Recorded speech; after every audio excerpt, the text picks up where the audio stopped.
गीता ने कहा, मैडम, सबसे पहले आप बताइए कि क्या सिर्फ पेट की भूख ही तन को जलाती है? जवान खून को तन की यास भी लगती है कि नहीं? शारीरिक जरूरत जितनी मर्दों को जलाती है, उतनी ही औरतों को भी जलाती है।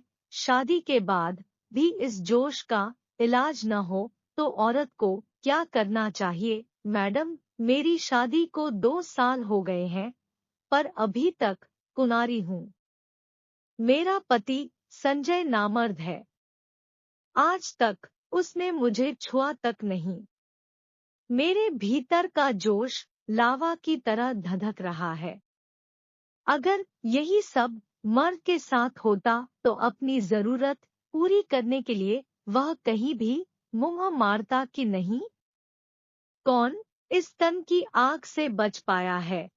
एक लड़की कितने सपने आंखों में भरकर शादी करती है, पति के प्यार को तरसती है, पर मेरे नसीब में खोट है कि मुझे एक ऐसा पति मिला जो औरत की जिस्मानी जरूरत पूरी करने में नाकाम है। मेरे जेठ जेठानी का कमरा हमारे कमरे के पास ही है। आधी रात तक उन दोनों के कमरे से आ रही प्यार की मद भरी आवाजें मेरे कानों में ऐसे चुभती हैं, जैसे धधकता लावा किसी ने मेरे कानों में डाल दिया हो। जेठ जी के बदन मसलने पर जेठानी के मुंह से निकलती आहें और सिसकियां मेरे भीतर हवस की ज्वाला भड़का देती है। मैं बेकाबू सी अपने पति से लिपटकर उनको जोश में लाने की कोशिश करती हूँ, पर उस ठंडे समंदर में उफान उठता ही नहीं।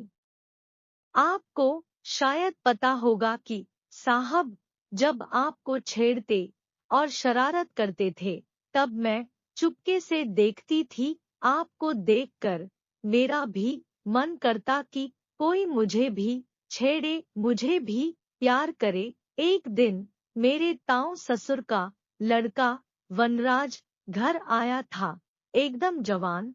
उसके गठीले बदन को देखकर मेरे भीतर खलबली मच गई। उसकी नजर मेरे ऊपर पड़ते ही मैंने होठों पर जीभ रगड़कर अपनी प्यास जाहिर कर दी। फिर तो वह बार बार हमारे घर आने लगा। हम दोनों एक दूसरे को जी जान से चाहने लगे। एक दिन मेरी बुआ सास की लड़की की सगाई थी, तो घर के सारे लोग पड़ोस के गांव जा रहे थे, पर मैं पेट दर्द का बहाना बनाकर घर पर ही रुक गई। फिर जैसे ही सब गए, मैंने वनराज को अपने घर बुला लिया और उस दिन मैंने अपने कुमारेपन को वनराज को सौंप दिया। मैं जानती हूँ कि मैंने गलत किया और शादीशुदा होकर एक गैरमर्द के साथ रिश्ता बनाया, पर परंपरा के नाम पर अपने एहसासों का खून मुझे हरगिज मंजूर नहीं था। इस पूरे कांड में गलती सिर्फ मेरे पति संजय की थी, जिसने जान बूझकर मेरी जिंदगी खराब की। इसलिए मैंने अपनी आग बुझाने का जो रास्ता सही लगा वही अपनाया। उस दिन मैंने और वनराज ने जी भरकर एक दूसरे पर प्यार लुटाया।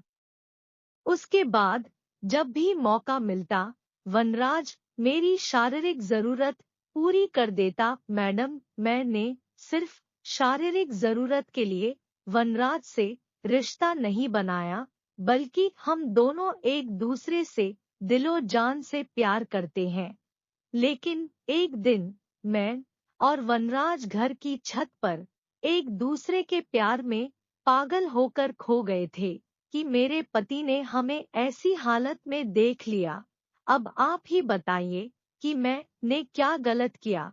सारा किस्सा सुनने के बाद मुझे गीता किसी भी पहलू से गलत नहीं लगी, बस उसने हालात को उलझा दिया था।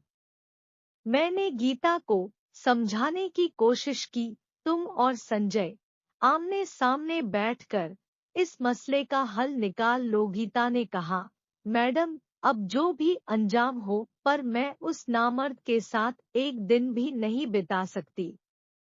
कुछ भी करके इससे छुटकारा पाना चाहती हूँ और वनराज के साथ अपनी जिंदगी बिताना चाहती हूँ।